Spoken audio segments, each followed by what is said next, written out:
With a decade in the network marketing profession, Staci Hall and Nicole Domuret have created a lot of success, both in their online business and in helping thousands of others do the same. Staci and Nicole bring a wealth of knowledge from having coached countless 6- and 7-figure earners. Scaling your online business has never been this fun, so grab a drink, a notepad, and pen, and get ready to change your life. We don't have a lot of time, so we need to dig in. I'm so excited that we're talking about this today because it doesn't sound super sexy, but man, if you want to recruit humans, you got to learn this skill. I'm not kidding. You got to learn how to share your story if you want to recruit humans. And in the good old days, I'm sure you remember this, Nicole. Anyone who's been in network marketing for more than I would say 6 years, very vividly remembers when the words share your story. She's already bored of me. She's answering the phone. She's so bored of me already. In the good old days, sharing your story meant that you were getting up on stage at a super Saturday and sharing at the mic in front of a bunch of people in a room. That's what it used to mean. And you had 2 minutes and nobody had any idea what they were doing. It was awful. Now you have the freedom to share your story anytime you darn well please because you have your own social media platform, which is your stage. And you have an audience at any given moment just primed to be given info to.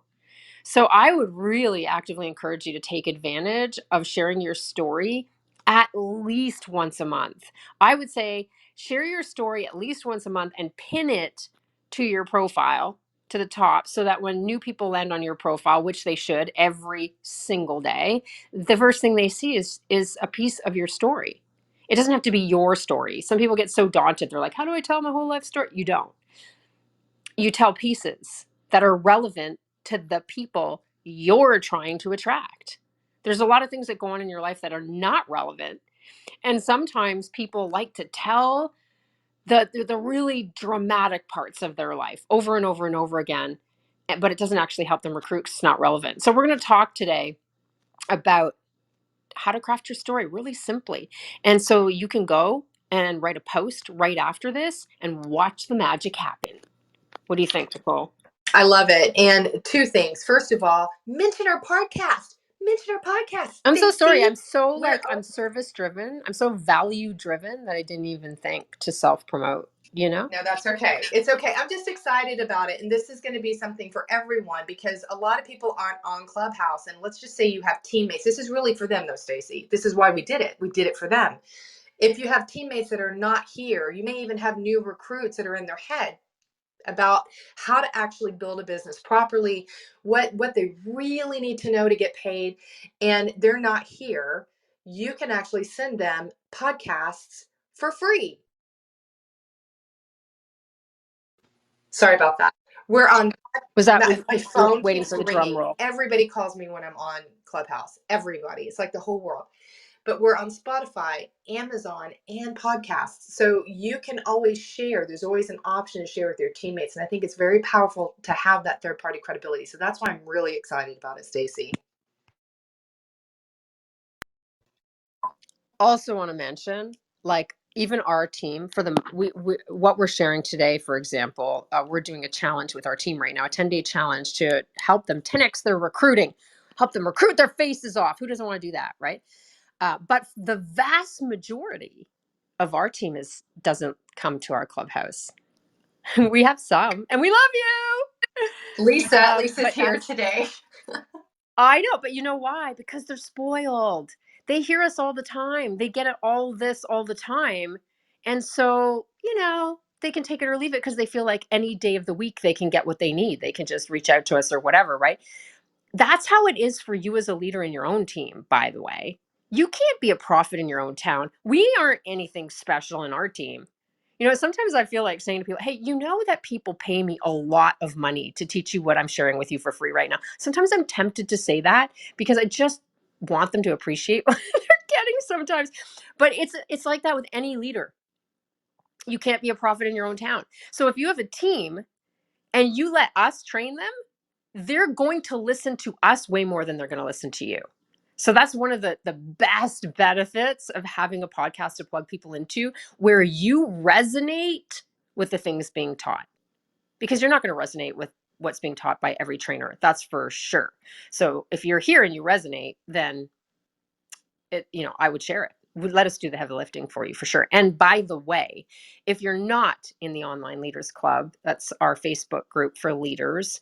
We share some things in there we don't share in other places. So I would really highly encourage you to jump in there, because we're going to be doing some really pretty cool trainings and giving you lots of stuff, value. It's going to be fun. So if you're not in there, you can pop over to my profile. I think it's on Nicole's too. Either of our profiles, we'll have a link in our about section, and if you click on that, you'll be able to access the Facebook group and request access, and we'll let you in. So there you go. Back to you, Nicole. I'm excited. And when you say a profit in your own town, is it profit PROPHET or profit PROFIT or both? Yeah, I mean that's debatable, but I meant PROPHET. That's what I thought. Okay. This is the one thing that I try to teach people, especially when they're a little bit in their head about sharing their story, because they're not really sure what part of their story is most important. And sometimes people really get caught up in the minutia of the struggle. And there's a fine line with that struggle, because you want to pull them in and take them into in between the four walls into a room, right? You want to take them into the room. You want them to feel what you have felt. But sometimes you have to be very aware that you can go one step too far. And when you go one step too far, then sometimes it doesn't become inspirational. It becomes your audience feeling concerned for you. And so we really do want to make sure that when you're talking about a struggle, whether it's with finances, health, relationships, personal development, self-worth, anything at all. Just make sure that you're thinking and taking somebody in a room very, very personally, where they can taste it, see it, touch it, smell it. Oh, it's so powerful. And it's something that you'll learn over time. It's a gift, but it's also something learned. And being able to think about a moment, for instance, I'm going to give this instance and then I'm going to hand it back over to Staci. But let's just say the moment you actually found network marketing, you were sitting in your car waiting for your daughter to come out from soccer practice, and you're at the same time that you see something as you're scrolling on your phone, you're thinking about how you're going to pay for this next soccer month of fees, whatever it is. It could be uniforms, it could be shoes. And you're thinking, am I going to have to tell my daughter she's going to have to quit playing? Right now, I am like in the state of fear, and I have a gut wrenching pit in my stomach of my daughter thinking that I'm a failure or she's not good enough because I'm not working hard enough. And at the same time, I'm scrolling and I see my friend talking about how she made an extra $200 last month with this network marketing or social retail or multi-level marketing or thing she's doing on the side, right? Whatever the language was in your head or what you read. And she says, and all of a sudden, for the first time, while this may or may not be for me, I had hope, because it means that other people get me and they know what I'm feeling, because they needed that extra $200. And so I reached out to her, and that's where it began.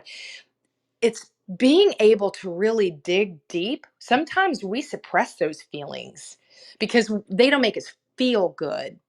Even now, even if we're making the $200 to pay for the soccer classes or soccer practice or the cleats or whatever, right? And we have it. Sometimes revisiting that feeling doesn't feel good. But if it's a feeling that allowed you to realize where you are now compared to where you were then, that is so powerful for people. They need to hear how you felt. And being able to even know where you were sitting in the car, scrolling on your phone. How many parents do that? How many parents are either on the phone or they're sitting somewhere watching their kids do their thing in some activity? And all they have is a little time on their hands to scroll. And a lot of times that's where people sit down and start thinking about all the bad things that are going on in their life, all the things that they can't afford, or all the things that they can't fix. while at the same time they're trying to be the very best present parent. Those things are very, very powerful. And that's just one example of just pulling something out that you may have suppressed that can help and make a massive impact on people. Because remember, when you share your story and it impacts one person, it has the power of impacting 1,000 with that one, because they will turn around and share your story. It's not just your story now. It could be thousands of people's. And imagine the impact you'll have on those lives. So Staci, I'm going to hand it back over to you to break that down. Yeah, absolutely. It is that powerful for sure. And it is a language that you can learn. So the basic formula, if we could give you a basic formula and keep it super simple, how you want to share your story is, first, have an enticing first line. I would write this down. You need an enticing first line because you have milliseconds to catch people's attention in the feed when they're scrolling.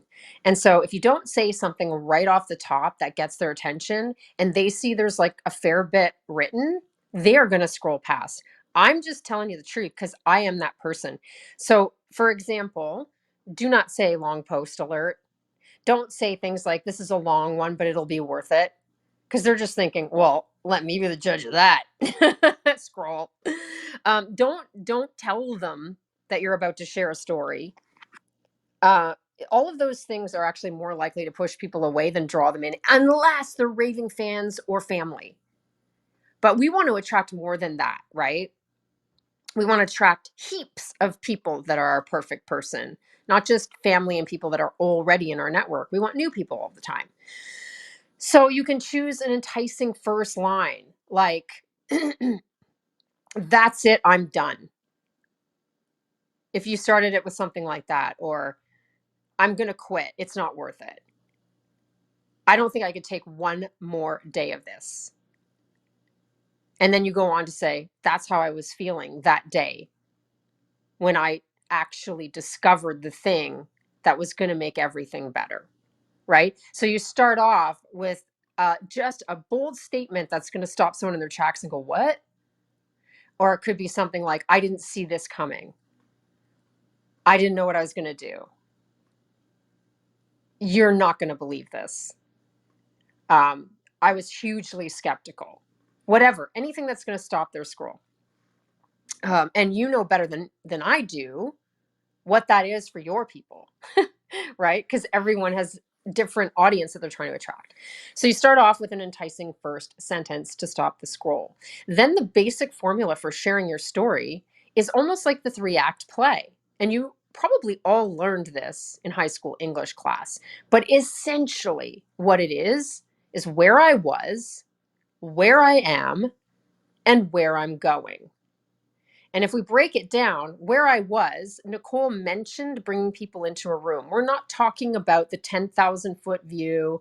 I was living in this state and I had 2 kids and we had 3 dogs and my husband lost his job and things got tough. I'm not talking about like that, because we don't want, and this is really important to understand, we don't want a timeline of our life.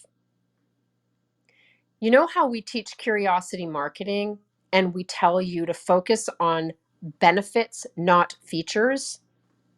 It's the same thing with your story. We are not speaking facts, we're speaking moments. Because everything that we do is marketing to the heart, not the head. So if you start giving a timeline of all the things that happen to you in your life, you're essentially giving them facts and features. You're not speaking about the moments that are going to draw them in and pull the heartstrings, that those moments that create true, genuine connection. Because we relate to one another through storytelling, not through facts. We make decisions about whether we like people, whether we want to buy something, whether we want to join someone from the heart center. We back it up with reason. So our brain plays no part in that decision. Our brain simply tells us whether or not we made the right one. So don't underestimate that power. So no timeline. When we talk about where you were, what we mean is bring us into that room that Nicole described earlier. What's happening in that moment? What do you see? What can you touch? What can you hear? What can you smell? What can you taste if it's relevant? You got to pick the senses that make sense in that moment. So let's just say, for the sake of argument, your story is that, you were fighting about money with your spouse all the time.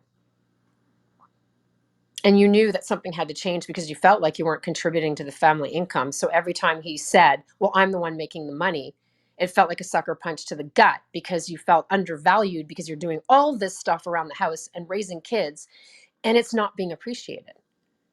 And you don't want to feel like that anymore. So maybe that's your story. You're not going to just say that, although that's powerful. But you want to start it off with something like, I'm sitting at the kitchen table, something that happened more days than I care to admit. I'm looking over at my husband and I can see that look in his eye. He's disappointed again. He's always disappointed. And somehow it's my fault again. Right? So you take them into a moment and you can even describe what's happening in that moment. What you're seeing, what you're feeling. Like I could feel my cheeks burning because I wanted to scream, but I knew better than to speak up. Do you see what I'm saying? So when you take someone into that moment, they're in the story with you. They're at that table with you. They're looking into your husband's eyes with you. And they're relating to your story. Because if you're sharing a moment that is a perfect moment that's going to make sense to the audience you're trying to attract, which is different than my audience, they're going to resonate with that. So let's say, for example, you're trying to attract moms who are staying at home with their kids, who are looking to create a second income, and they're ambitious and they want to make it happen. Do you think she might resonate with that? Yes, of course. So you want to do that. You want to share that moment, which is where you were. And also, then you can extrapolate outwards. Then you can extrapolate outwards a little bit and say, this is a situation that happened several times a week. And in that moment that I was sitting at that table, I just felt in the pit of my stomach that I couldn't take it one more day. Something had to change or my marriage was going to fall apart. And then the next part of your story is where you are, that crossroads you came to that made you make the decision to join your company or start on your product, whatever it is. And it could have gone either way, right? It's that drama of the 3-act play where I made this decision, but I was really scared because I'd never been successful in anything like this before. And I'll tell you what, with everything the way it was, I couldn't afford to fail because that was just going to make everything worse. So I was scared, but I jumped in with both feet because that's your crossroads, your decision. Could have gone either way. And I'm so glad I did. Because here's where I'm going. And this is what's so important about the going part. It doesn't matter if you've had success yet. That's not even the point. If you have, great. You can say, I've created a lot of success. I'm really grateful. I have an awesome team. It's very exciting. I'm able to really contribute to the household, whatever.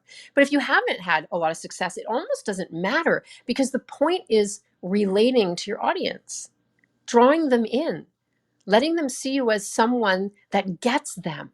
That's all they really want. Someone that gets them, understands them, sees them, and can lead them. And that's where the posture comes in. So you can say, even if you haven't had success yet, I'm so grateful I made that decision because the people I'm working with have created a ton of success and they're so giving of their talents and their time to help me follow a step-by-step system to be exactly where they are, or maybe even better. And then you cast the vision for them. That's your last step. And I'm excited for what the next couple of years are going to bring because here's what my plan is. What's your plan? What can I help you create? Get them thinking, casting vision for themselves. Paint them into your picture. That's how you share your story in a way that is so enticing that they'll read the whole thing. You don't need to warn them if it's going to be a couple paragraphs. They won't be able to help themselves from reading the whole thing. And you will get people reaching out to you. You don't need a call to action, by the way. They'll reach out anyway. But I personally don't have a problem with a very soft call to action. Like, I'm always here if you want to talk. But I wouldn't say, if you're looking to start your side hustle, now's the time. Reach out to me, blah, blah, blah, blah, blah. Now, listen, do I do that sometimes? Heck yeah, I'm very bold. I'll say, pop into my DMs right now if you know what's good for you. In my stories, I will do that, but not in a story post, if that makes sense. Nicole? Yes, we only have a couple of minutes left. So everything Staci said is exactly, it is the master plan of putting together a journey post. So if you have anyone struggling with that, or people that are just nervous about sharing more because they really don't know, when people don't put things up, they're in their head because they really don't have it fine-tuned for them. They don't have it broken down. She just broke it down for you. So this will be something that's released in Online Leaders Club probably in the next day or so. Make sure if you have teammates that need this, give it to them, because that struggle is real. And what we know to be true is that hundreds of our clients, their main struggle is recruiting. What does that mean? What does that mean, Nicole? What does it have to do with the journey post? Everything, everything. Your journey post is one of the things that belongs on your storefront. It's one of the things that you're going to now pin to the top of your Facebook. You have a journey post. It's not about the vanity metrics. If you have something that only gets 10 likes and it doesn't get 200, and it's solid and it's you and it has an amazing understanding of what you've been through and where you're going, please don't look at the vanity metrics and think, oh, I can't pin that. I can't pin that. Stop it. Most people are not looking at your vanity metrics if they're not in network marketing. The normal person doesn't care. What they're looking for is value. What's going to pull them away from their pain? What's going to attract them to you? What's going to make you magnetic? Make them trust you. Because all of that is so important when it comes to recruiting. So make sure that when you write that journey post, that you pin it. It's yours. You're going to feel it. It's going to feel like a baby. It's seriously, when you actually have that journey post, you may be a little nervous about posting it, but at the same time, when you do, there is such a relief and an exhilaration of knowing that you've given the very best of yourself to people that need you right now. That's where the massive impact starts to begin. So make sure you pin that. And if you guys do that today, we want to know. Please reach out to us. Or better yet, the next step when you put a journey post up and pin it is sharing it to your stories. Tag us in it. We don't have to see our names. You can swipe those off to the sides, but pin it. We want to see that you've gone through that process. This is the beginning. This is recruiting 101. It's not just about who you reach out to, but it's how they're going to see you. That's so important. So please do that. And I want to give a shout out to Hadass. There were a few people actually that tagged us in yesterday's, what did we say? It was like a little task, right? We asked you to do something and about 3 or 4 people did it. And I'm just really, really proud of you guys for doing it because it was amazing. So I just want to give a shout out to Hadass. But this is where it begins for you. This is very, very important. And please don't brush it off if you're saying, I don't think I'm good at this. Nobody is. Nobody is in the beginning. It takes practice, just like riding a bicycle, just like playing the piano. You have to become an artist at this. The muse will happen, but you have to step out in courage first and also have the ground plan, the little master class that Staci just gave you on how to break that down. So keep that in your back pocket because this will be very important for your team as you are recruiting. It's going to help you recruit and it's going to help your new recruits recruit. Staci? Amen. Yes. So I hope that was helpful. And, definitely drop comments. Let us know. And again, we'd love to see what you're creating. Like Nicole said, we really do love to see that you're taking action with what you're learning. And, who knows, maybe we can help you tweak a couple things. So have yourselves a fantastic day. Go write your story post, your journey post, and we'll see y'all tomorrow. Bye, guys.